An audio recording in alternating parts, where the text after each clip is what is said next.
ਸਿਰਫ $8 ਲੱਖ ਦੇ price point ਨਾਲ ਲੈ ਕੇ ਆਏ ਹਾਂ ਤੁਹਾਡੇ ਲਈ 3 bedroom 3 washroom freehold town house in the city of Caledon, ਜਿਹੜਾ ਕਿ ਪੈਂਦਾ ਹੈ ਮੇਫੀਲਡ ਐਂਡ ਮਿਸੀਸਾਗਾ ਰੋਡ ਦੀ ਇੰਟਰਸੈਕਸ਼ਨ ਦੇ ਉੱਤੇ।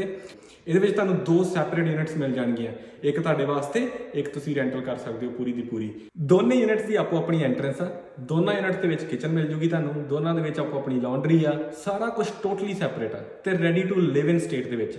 ਤੁਹਾਨੂੰ ਇਹ ਪ੍ਰਾਪਰਟੀ ਬਹੁਤ ਪਸੰਦ ਆਉਣ ਵਾਲੀ ਆ ਤੇ ਆਜੋ ਤੁਹਾਨੂੰ ਇਹਦਾ ਟੂਰ ਕਰਾਉਂਦੇ ਆ।